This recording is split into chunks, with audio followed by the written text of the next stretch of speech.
one of the most reoccurring questions that I get on this channel, not just on this channel, but like on other channels or in real life, is when is it time to sack a manager?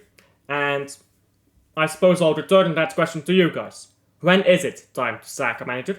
Tell me down below what you guys personally believe, but I'm gonna talk about this question for 5 different teams.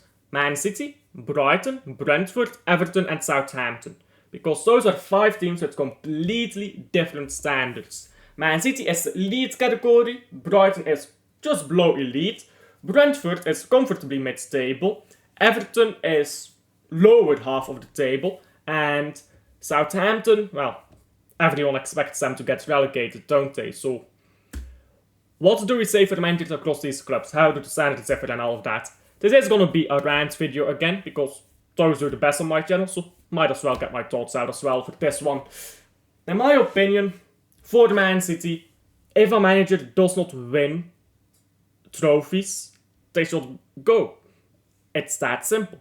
If you're at the Man City, let's say 1 season. First season, that's a freebie. First season, that's a freebie, sure. Second season, you don't win a trophy at Man City, I think it's time to go. I don't think you get 2 seasons. You have to win one within your first 2 seasons, or you're out. I really don't know how you can really argue with that. But that's for a new manager. I'm pretty sure everyone would agree with that as a Man City fan, if we're talking about new managers.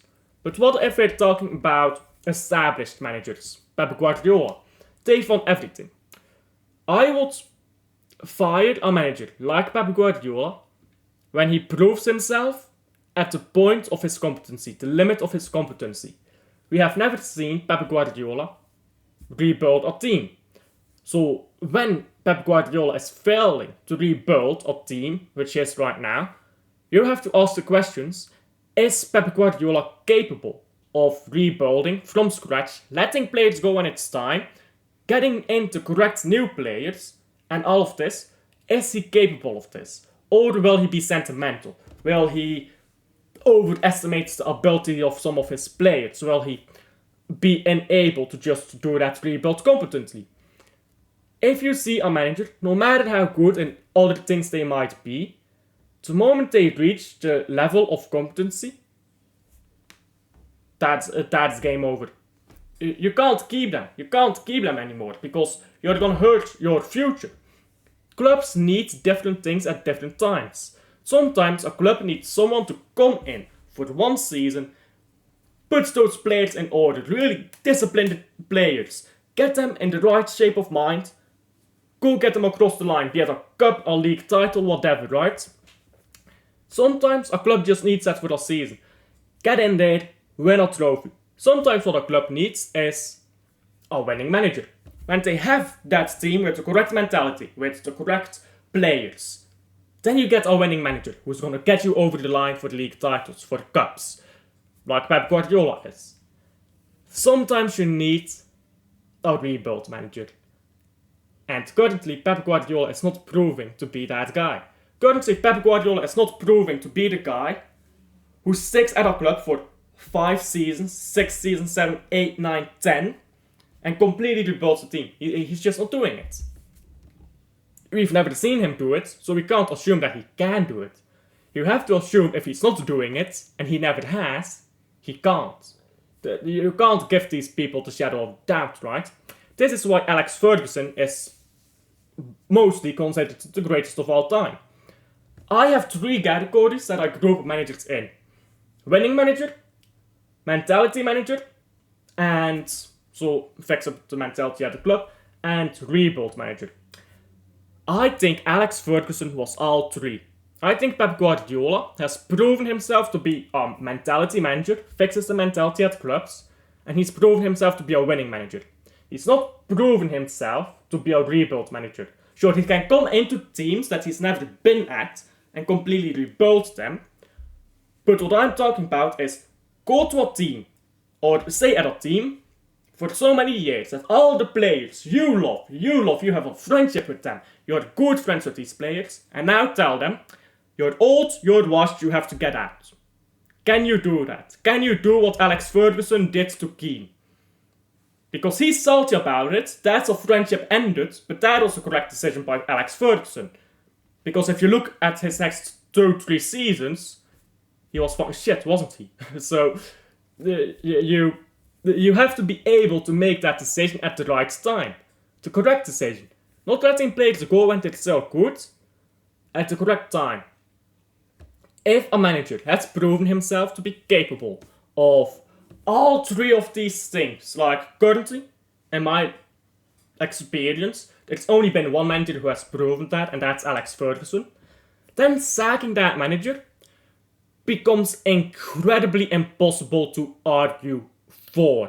Unless that manager either shows that he's washed, like for 4 seasons in a row, let's say 4 seasons in a row, he does nothing. Then he's washed, right? Or that manager just doesn't love the club anymore, is out of energy, something like that, needs a break, whatever, right? Unless it's one of those two cases, you can't argue really for sacking a manager who has proven that he's good at all three things. When you're talking about a manager like Pep Guardiola, there is only one way that you can argue that Pep Guardiola should be sacked from Man City. And that is, he's not good enough to rebuild the team. He's good at these things, to get trophies and all of that, and to fix up mentality-wise. He's not good at rebuilding teams. If Pep Guardiola, in the summer, completely rebuilds Manchester City, and it's winning trophies again, it's going centurion again or something like that, something insane, right? You cannot genuinely argue to sack Pep Guardiola anymore. But he has not done this, so people can still, honestly, fairly argue this. Now what if it's on an entry like Arteta? The needy man, right? He's gotten you so close, like Brennan Johnson, he's gotten the correct mentality in there. Sorry, did I say Brennan Johnson, Brendan Rodgers. I watched Spurs yesterday and it was such a boring game. And I'm still having trauma, flashbacks from the Spurs game. It was so shit, guys. It was actually quite decent. You know what? I hate to admit it. Spurs is actually one of the best teams to watch in the Premier League right now. I hate to admit it. Not because they're good, by the way, but just because they play entertaining football. Big up to the Spurs, I suppose. Like and subscribe. And if you are not a Spurs fan, like and subscribe anyways. But what about a nearly man like Arteta? He's proven that he can get the correct mentality in players. That is Brendan Rodgers. Now can he prove that he can get these players over the line, that he can rebuild? If he can prove those things, you can't argue about sacking him anymore. But he has not proven those things. So sacking him is a very fair argument. And this is something, these are the 3 standards that I will talk about for every single manager at a top club. So I'm talking about clubs that have the resources and the players to realistically win trophies within the next 2 seasons. These managers have to be looked upon very harshly. What is his name? Arne Slot. Well, if Arne Slot comes in right now, he's new. He doesn't have to do anything mentality-wise. Mentality is already there for Liverpool. Now he just has to prove that he's a winning manager. He just has to prove that he's a winning manager.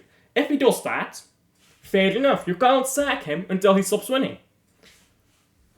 And if he stops winning and he proves himself to be good at rebuilding teams, you still can't sack him because he'll win again. So that is how I look at top managers. They have to prove that they will make the future better. Forget about the past. The past is meaningless. They have to prove that they can make the future better. How do they do that? Well, I said forget the past, but they have to prove in the past that they can do what the team currently needs. If the team needs a rebuild, they need to prove that they can rebuild a team. If the team needs a winning manager, they're nearly there, but they just need to get over the line. If they need someone who can do that, they need someone who has proven themselves to do that. That is how I rate my managers. Now I'll go to the second level, Brighton level managers. These teams don't really have the resources to win league titles, realistically, not at least within the first 3 years. What they do have is the resources to get into European spots, and to maybe win a cup here or there. And maybe a European trophy if you're lucky. Like if you get a week run into the Conference League, like this season, Conference League this season is abysmal. If you get that, sure, you can get a Conference League trophy, you can win a Carabao Cup, something like that. But that's not really how I rate these managers. How I rate these managers is two ways. One, can you get the team in top 6 consistently? Two, can you get to finals? Not win finals, but can you get to them? And I'll tell you why. I'll tell you why I'm not worried about winning finals for these teams. Winning finals for a team like Brighton comes down a lot more to luck than it does to actual managing ability. And I'll say again why now. So let's say you're Brighton and you're in a final. Who are you in the final with? Let's say FA Cup final. Liverpool. You're also in the Carabao Cup final against Man City. You're in the Europa League final against, I don't know. Who is in the Europa League right now? Let me look up who is in the Europa League right now. I don't know any good teams in Europa League. Let's say you're in the Europa League final with Atletico Bilbao. They just banned Real Madrid, by the way. Okay, that is 3 finals that you reach in a single season. Against Man City, Liverpool and Atletico Bilbao. If you win that final, balling in it. If you win one of those finals, balling. But can you honestly expect these managers to win finals against Man City, Liverpool, Athletic Bilbao, when they have half the resources of these clubs? Maybe you can say, sure, Athletic Bilbao, you should beat them in the final, because the resources are about the same. But for Liverpool and Man City, I just think that's a bit unfair. Maybe you disagree with me, but I think that's a bit unfair. So I'm judging them by, can they actually get to the finals? If you can get to enough finals, you'll get lucky sometime. You'll get a weekend final. You'll get a lucky win in a final. You will get there sometime. And these, if you just get to finals. And if you say in top 6, because top 6 means you'll get more money for the club and you'll grow the club out more. Now, the third bracket. Brentford, that kind of club. Mid-table teams. I honestly only care. I'm a Man City fan, by the way, so Man City, when I was growing up, was a mid-table team. I only cared about 2 things. 2 things. Stay above 15th. That's 1. And 2, play entertaining football. If you do those 2, you can't be sacked. It's that simple, I believe, for these mid-table teams. The 4th and 5th, I think, are the most difficult to talk about because they're not really things I have experienced. Like, I've not experienced Man City being a relegation club. I'm not that old. I'm kind of old. I'm not that old yet. So, I guess there are some Man City fans out there who can do this full list of 5 teams in it. But for Everton and clubs that are expected to survive relegation but barely, I think the manager has to be looked upon. How comfortably can you survive relegation? Is it by 3 points? If it's only by 3 points, you have to look at the games. Where did you pick up those points? Where did you drop points? What did you do in the summer? How did you prepare the team, set up? Why did we only barely survive relegation? Now, if the conclusion is our players are not good enough, fair enough. If the conclusion is the manager is putting up the players strong, and we actually have sold enough players to survive more comfortably, then I believe the manager has to go. Now for relegation clubs, Southampton, who is expected to get relegated. First of all, if the manager gets you to survive, like let's say you're a Southampton fan, if your manager gets you to survive, I see no real argument to say that he should be sacked. Now if the next season he relegates you and you don't get a single point, maybe then there is an argument, but like we're only talking about what they accomplished in the latest season, right? If a Southampton manager gets a team to survive, no argument about relegate them about fire them or anything like that. Just doesn't exist, I think. But I suppose there is one. the argument of we can get better. Let's say you're Southampton, right? And you look at your players, you're looking at your players, we don't have great players, but we can get better players. Manager, got us to survive. We could get better players and maybe attract a better, more proven manager. Then I think it's fair. Clawing your way up the table, right? From just barely surviving relegation to becoming mid-table and then maybe further climbing up. If the club has an honest belief that they can climb up the table by sacking one manager and appointing a new one, who has to be more proven, I think that's just... I think the manager certainly has to be more proven if you're going to sack a relegation surviving manager. Then I think that's fair. But other than that, I don't really see how. Now, you can also evaluate, if you get relegated, how well did we play this season? Why did we get relegated? Are our players too bad? Was our manager setting up in a weird way? All of that, right? Then it's just, you have to come to the conclusion itself. I think when you're at this level, the results no longer mean anything because you were expecting the result already. Now you just have to look at the context of how those results came to be. If the context is the manager was putting a back four of teenagers up every game and we scored 3 goals every game but conceded 5, then you might be thinking, I don't favor my chances of surviving the championship or getting promoted again with this guy.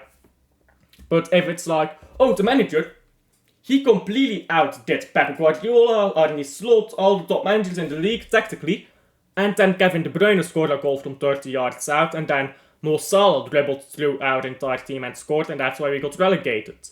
You can be a bit more lenient there. I think it's fair to say you can be a bit more lenient then. So for these lower end managers, it really differs. But in my opinion, and again, tell me down below what you guys believe, how you rate managers and all that stuff. In my opinion, it's not that simple to rate what a manager, if a manager should be sacked or what a manager has done.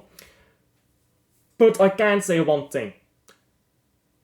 No manager other than Alex Ferguson has proven himself to be all 3 big things that I talked about earlier. The mentality manager gets the correct mentality in the team.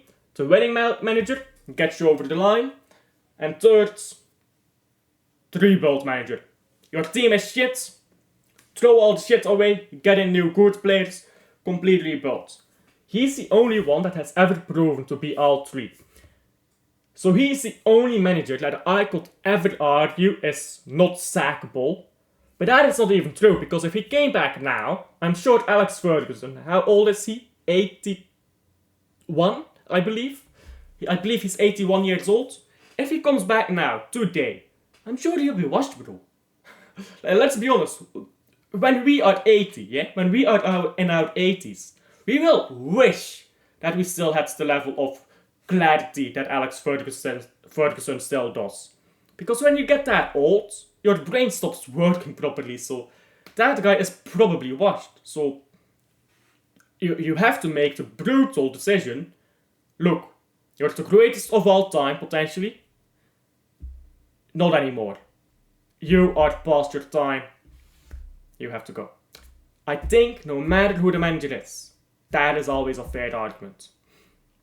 And I also think, by the way, on a side note, complete side note, that Pep Guardiola does not surpass Alex Ferguson until he actually does rebuild a Man City team when he has been here, just rebuilds a team and makes us as good as we were before we needed to rebuild. So let's say the treble season after that we needed to rebuild, make us as good as before the treble season again. If he can do that, only then do I put him in the same bracket as Alex Ferguson. But that's just my opinion. I've said this 1,000 times already, but really do like and subscribe. It helps out so much.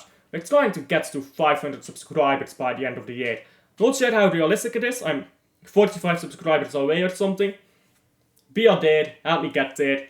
And tell me what club you're from, by the way. If you're gonna tell me your standards of rating a manager, tell me what club you're from, because almost always, yeah, how people view sacking managers is directly in correlation with their club culture, like the culture of the club they grew up with. As you guys know, Manchester is my family, Club Brugge, well, Bruges I suppose in English, is my home. I grew up in Bruges, born and bred here.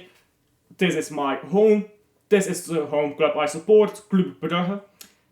And my family is from Manchester, so the club I support in England is Manchester City. So I grew up with two teams when I was young, right? The Bruges team that was expected to win the league title every second year. And then we bottled 8 league titles in 10 years. It's actually quite tragic. Don't talk to me about it. And then there is the Man City team, which I was just happy to watch. I think the way I view managers is way different from most Man City fans who grew up in the same time as me. Because I grew up with the Bruges culture. Oh, the manager didn't win you a trophy in the first season? Get out. Oh, the manager won you a trophy in his debut season, but he did only got third in the league. Oh, get him out. Which is something we did, by the way. Manager won a trophy in his debut season. He finished third. We sacked him. We weren't happy. Anyhow, that's it for me. I'll see you guys on the next one.